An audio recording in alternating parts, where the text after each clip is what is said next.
Olá, como vocês estão? Tudo bem? Estamos aqui novamente para mais uma videoaula de língua portuguesa.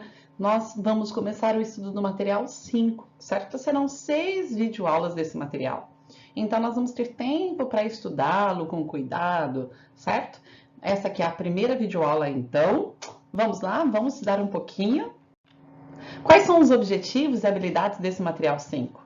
Então, olha, objetivos. Levar o aluno a refletir acerca da infância e das brincadeiras. Então, nas nossas aulas, vocês vão parar aí um pouquinho para pensar, para refletir sobre a infância, sobre as brincadeiras, que brincadeiras que são típicas aí da infância, quais são as características da infância, certo? Além disso, vocês vão interpretar os recursos e a linguagem em poemas. Então, nós vamos estudar poemas aí. E vocês vão verificar quais são os recursos que o poeta se utiliza, para conseguir transmitir aquela sensação, a emoção que ele deseja, certo? Além disso, nós vamos analisar gêneros textuais, outros gêneros textuais, além do poema, tá? E compreender o uso dos adjetivos. Então, nós vamos estudar mais uma classe de palavras aí nesse material, que são justamente os adjetivos. Olha a próxima habilidade, interpretar em poemas efeitos produzidos pelo uso de recursos expressivos sonoros. Então, nós vamos verificar nos poemas, o quê? Os recursos sonoros que são vindos aí, oriundos da estrofação, das rimas, das aliterações, etc. Então, tudo aquilo que gera som, porque um poema trabalha com a sonoridade. Também tem o seu aspecto semântico, de sentido, as figuras de linguagem, por exemplo, o seu aspecto gráfico espacial, pode ser como que é a distribuição deles no papel, então distribuição das estrofes, às vezes para poemas concretos, por exemplo, que eles têm aí uma imagem, certo? E, além das imagens, existe a relação com o texto verbal. Então, as imagens que eles geram na nossa mente, quando nós fechamos os olhos aí, muitas vezes os poemas, eles trabalham com imagens diferentes, inusitadas, e mesmo imagens, assim, fazer uma interpretação, uma comparação de um poema com uma imagem, verificar a semelhança, a diferença e assim por diante, tá bom? E outras habilidades, olha, localizar informações explícitas em um texto, aquelas que estão lá, que basta você identificar, que você volta para o texto, você já encontra, e inferir informação implícita no texto. Essa informação implícita, então, ela precisa ser deduzida. Ela está nas entrelinhas. Você tem que aí deduzir essa informação. Você tem que verificar, fazer uma leitura um pouco mais profunda para chegar a essa conclusão, tá? Olha, um dia, talvez, terão saudades dos tempos de infância. É verdade. Um dia, às vezes, quando se é adolescente, se quer crescer muito. Quando se é criança, quer se tornar adolescente, quer se tornar adulto. E aí, o que acontece? Às vezes, perde os momentos da infância. Por isso, cada etapa da vida deve ser bem aproveitada. Pois o tempo passa muito depressa. A hora que nós vemos, quando nós prestamos atenção, já se passou um ano, já se passaram 2 anos, e aí voa tudo. Se eu não aproveitar o hoje, se eu ficar vivendo o amanhã, ou se eu ficar vivendo ontem, eu deixo de viver o hoje, certo? Eu deixo de viver esse momento atual, Eu deixo de valorizar cada uma das etapas. Todas são importantes. Não é à toa que nós temos que passar por todas. Então, cada uma das etapas da infância é muito importante, a adolescência é muito importante, a vida adulta também. Então, eu tenho que aproveitar cada uma dessas fases, porque depois elas não voltam mais, certo? E aí, aqui no poema do Casimiro de Abreu, que nós vamos estudar, vocês vão notar que ele fala da infância com emoção e muita saudade. Então, ele sente muita saudade da infância, tá? Então, nós vamos estudar um texto do Casimiro de Abreu, é justamente um poema. Aqui, então, eu tenho o poema Meus 8 Anos, do autor Casimiro de Abreu, certo? É um autor brasileiro, mas de 1800 e poucos, tá? Foi quando ele escreveu esse poema. Então, às vezes vocês vão estranhando um pouquinho a linguagem, mas é um poema belíssimo. Então, vamos lá. Oh, que saudades que eu tenho da aurora da minha vida, da minha infância querida, que os anos não trazem mais. Que amor, que sonhos, que flores, naquelas tardes fagueiras, às sombras das bananeiras, debaixo dos laranjais. Então, essa aqui é a primeira estrofe. Vocês lembram o que é uma estrofe? É cada um dos bloquinhos, cada um dos conjuntinhos de versos. Lembrando que cada uma das linhas é um verso. Vamos entender, vamos ver do que ele está falando? Então, ó, Oh, que saudades que eu tenho da aurora da minha vida. Então ele já começa falando de saudade, justamente porque ele sente muita saudade dessa sua época de infância, tá? Da minha infância querida. Então, a aurora da minha vida é outra expressão que ele usa para a infância, tá? Porque a aurora seria o início do dia, a aurora da vida, o despontar, os primeiros momentos da sua vida, né? A minha infância querida, então ele gostava muito da infância, foi muito querida, que os anos não trazem mais, não volta, né? Que amor, que sonhos, que flores. Ah, então você nota que amor, que sonhos, que flores, eu vou ter uma gradação, em um aumento de intensidade naquelas tardes fagueiras, gostosas, tranquilas, à sombra das bananeiras, debaixo dos laranjais. Então, que ambiente que ele vivia? Ele vai descrever muito aqui um ambiente do campo. A gente imagina um pomar, um campo, onde eu tenho árvores frutíferas, em que ele fica lá tranquilo, gostoso, né? Super de boa na sua vida. E que características que eu tenho então para esse poema? Observem, quantos versos tem aí? Quantas linhas tem nessa estrofe? Aqui são só as duas primeiras estrofes, eu tenho bem mais estrofes, mas quantos versos eu tenho aqui, vocês contaram? Eu tenho 8 versos, certo? Então todas as estrofes terão 8 versos, isso é fixo. Até uns 100 anos atrás, mais ou menos, era obrigatório que se seguisse para fazer um poema regras muito fixas, tá? Então eu tenho aí obrigações, então eu tenho obrigatoriedade de seguir um padrão, eu tenho obrigatoriedade de ter rimas. Então observem, ó, eu tenho a rima do segundo e do terceiro verso, né? De vida e querida. Eu tenho uma rima lá do sexto e sétimo verso, fagueiras e bananeiras. E eu tenho a rima do quarto com o oitavo verso, de mais e laranjais. E para essas rimas ficarem melhores ainda, eles procuravam rimar até classes gramaticais diferentes. Então, por exemplo, vida é um substantivo e querida é um adjetivo. Por quê? Para não ser uma rima bobinha. Tá? Eles usavam muito sentido figurado, e ainda, vocês vão ver que nas outras estrofes, o esquema de rima vai ficar exatamente, os versos que vão rimar serão os mesmos. Então, ele segue a mesma estrutura de rima. Além disso, o que faz que tenha um ritmo muito especial? Ele tem métrica. Que é isso, professora? Métrica? Gente, eles tinham toda uma contagem especial, não é a contagem, né, nossa gramatical, mas eram de sílabas poéticas. Né? Então, todos os versos têm o mesmo número de sílabas poéticas. Observem, oh, que saudade que tenho da aurora da minha vida, da minha infância querida, que os anos não trazem mais. Que amor, que sonhos, que flores, naquelas tardes fagueiras, à sombra das bananeiras, debaixo dos laranjais. A gente conta até a última sílaba poética do verso. Todos os versos têm 7 sílabas poéticas. E os poemas que têm 5 ou 7 sílabas poéticas são aqueles que se aproximam mais de uma canção. Então você tem esse tom, essa melodia trazida tanto pela métrica quanto pelas rimas. Olha que interessante, todos os versos do poema, todos terão 7 sílabas poéticas. Viram como é difícil fazer um poema? Não era facinho assim não. Né? Então eles tinham que seguir todas essas regras. Vamos lá para a segunda estrofe, olha. Como são belos os dias do despontar da existência. Respira a alma inocência como perfumes à flor. O mar é lago sereno, o céu um manto azulado, o mundo um sonho dourado, a vida um hino de amor.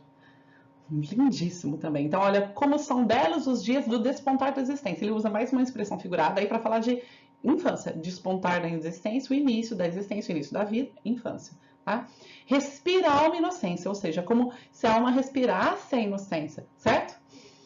Como perfumes a flor, como, né, eu tenho aí como se exala, né, o perfume da flor, como a flor ela é cheia de perfume, né? E aí ele fala o mar ele faz uma espécie de comparação, né? Então o mar é um lago sereno. Então, olha, deve ser um mar muito tranquilo, muito calmo para parecer com um lago. O céu, um manto azulado, como se fosse um manto que cobrisse tudo. O mundo, um sonho dourado, né? Então, o mundo, por que um sonho dourado? Um sonho, como se tudo fosse mágico, tudo fosse especial, tudo fosse um sonho. Não havia problemas, né? A vida, um hino de amor. É como se ele enxergasse uma melodia de amor em todos os lugares, para todos os lugares que ele olhasse, para tudo que ele visse, certo? Gostaram? Olha lá, terceira estrofe. Que auroras, que sol, que vida, que noites de melodia, naquela doce alegria, naquele ingênuo folgar. O céu bordado de estrelas, a terra de aromas cheia, as ondas beijando a areia e a lua beijando o mar. Então, observe essa imagem, olha, aqui ele está retratando mais ou menos ele embaixo da bananeira, né, o eu lírico, uma criança. Lá atrás, um mar bem tranquilo, estão vendo os barquinhos, né? Você tem a imagem de uma igreja aqui, olha, a imagem, né, do mar muito calmo, muito tranquilo e uma vida no campo. É justamente o que ele fala. Então, que auroras, né, que sol, que vida, era tudo maravilhoso. Que noites de melodia, então, imagina no campo, né, você tem vários animais, grilos, tudo que é como se estivesse cantando ali, né? Naquela doce alegria, naquele ingênuo folgar. Então, aquela tranquilidade muito gostosa, em que ele fica, né, folgado, sem nada para fazer, muito especial. O céu bordado de estrelas, como se fossem bordadas, costuradas uma a uma. A terra de aromas cheia. Então, a terra cheia de aromas, né, aquele cheiro de terra, aquele cheiro das plantas, né, o cheiro das frutas. E aí, ele fala as ondas beijando a areia. Novamente o sentido figurado, ela não estava beijando de verdade, mas as ondas vinham e é como se ela tocasse com muito carinho a areia. E a lua beijando o mar. Então a lua saindo do mar, né, se encontrando e também beijando o mar. Olha que imagem, que você fecha os olhos, imagina, você consegue imaginar todo esse lugar. Né? Então ele cria muitas imagens na nossa mente. Quando nós lemos esse poema, nós conseguimos, né, imaginando e criando imagens, e sempre com sentido figurado. Ó, dias da minha infância, ó meu céu de primavera, que doce a vida não era nessa risonha manhã? Em vez das mágoas de agora, eu tinha nessas delícias de minha mãe as carícias e os beijos de minha irmã. Né? Então, ó, né, dias da minha infância. Né? Oh, meu céu de primavera, né? Aquele céu lindo, gostoso, né? Que doce a vida não era, não é? Ele não fala que a doce a vida não é, ele diz que a vida era doce, né? Nessa risonha manhã, ou seja, nesse mundo colorido, gostoso, mágico da infância. Em vez das mágoas de agora. Então agora ele está triste, agora ele tem problemas, né? Agora, né, ele tem mágoas que ele não tinha quando criança, né? Eu tinha nessas delícias de minha mãe as carícias, a mãe fazia carinho nele, né? E os beijos da minha irmã, e a irmã o beijava. Então, como ele tem aí essa relação pessoal da família, que agora ele não tem mais. E novamente eu tenho os esquemas de rima, né? Que eu já falei para vocês. Olha, eu tenho, né, primavera com era, eu tenho delícias com carícias, e eu tenho manhã com irmã. Então, são todas palavras que rimam, tá bom? Livre filho das montanhas, eu ia bem satisfeito, da camisa aberta o peito, pés descalços, braços nus, correndo pelas campinas, à roda das cachoeiras, atrás das asas ligeiras, das borboletas azuis. Então, olha só que incrível, né? Livre filho das montanhas, eu ia bem satisfeito, da camisa aberta o peito. Então, ele era um filho das montanhas, da natureza. Vocês viram as montanhas lá no fundo, né? Representando justamente esse poema, né? Ele era muito satisfeito. Usava a camisa de peito aberto, sentia o vento, né, batendo, né, no seu corpo, né? Os pés descalços, né, andando no meio da grama, do mato, os braços nus, né, sem a camisa de manga curta, né? Correndo pelas campinas, pelos campos, a roda das cachoeiras, então tinha cachoeiras por lá, atrás das asas ligeiras das borboletas azuis. Então tinha muitas borboletas azuis e ele ficava brincando de pegar as borboletas. Novamente, nós criamos muitas imagens na nossa cabeça. Ele, né, esse poema ele traz muitas imagens. Então nós ficamos aí, né, a par de tudo como que era a vida dele. Naqueles tempos ditosos, ia colher as pitangas, trepava a tirar as mangas, brincava à beira do mar. rezava as ave-marias, achava o céu sempre lindo, adormecia sorrindo e despertava a cantar.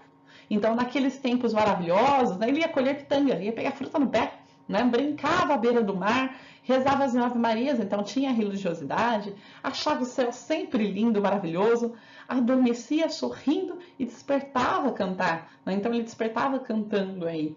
Tudo bem? Quem que adormece sorrindo? Então ele dorme feliz e acorda feliz. Ele era feliz o tempo inteiro. Né? Não obedece mais uma vez, como no poema no verso anterior também. Não tinha comentado com vocês, mas ó, eu tenho satisfeito com o peito, cachoeiras com ligeiras, e eu tenho nus e azuis aí, que rimam. Nessa estrofe, então, agora eu vou ter aí pitangas e mangas. Aí eu vou ter mar com cantar, e lindo e sorrindo. E a última estrofe, que é essa, aqui ele vai encerrar o poema com a primeira. Então ele vai mostrar como que isso era cíclico. Então ele vai, do mesmo jeito que ele começa, ele termina, né? Oh, que saudades que eu tenho da aurora da minha vida, da minha infância querida que os anos não trazem mais. Que amor, que sonhos, que flores, naquelas tardes fagueiras, à sombra das bananeiras, debaixo dos laranjais. Então, ele resume que saudade que eu tenho de tudo isso que eu passei e que eu não tenho mais. Lindíssimo poema, não é, gente? Esse poema ele é maravilhoso, é super conhecido e ele é lindíssimo, né? Leiam novamente, verifiquem toda a linguagem que ele usa. Lembra-se que num poema, o mais importante não é só o que diz, porque o que ele diz? Eu tinha uma infância maravilhosa, era incrível, vivia no meio do campo e era feliz. Certo? É mais ou menos isso que ele diz. Mas a sensação, né, essa imersão, né, esse viajar para o lugar onde ele está indo, é só pelo jeito de contar. Então, no poema não é o que ele diz só, mas o como ele diz, que estratégias que usa, a melodia, o significado das palavras, as estrofes, o ritmo, a musicalidade, tudo isso desperta sensações na gente. E são essas sensações que deixam esse poema tão maravilhoso, tão único, tão incrível. Aqui, então, para conhecer um pouquinho do autor, é esse aqui, o autor, o Casimiro de Abreu, certo? Ele nasceu na Barra do São João, no Rio de Janeiro, em 1839, ó. Os seus temas preferidos são o amor lírico, né? O amor é entre um homem e a mulher, né? E a saudade. Então, esse poema que nós vemos aqui é justamente fala da saudade.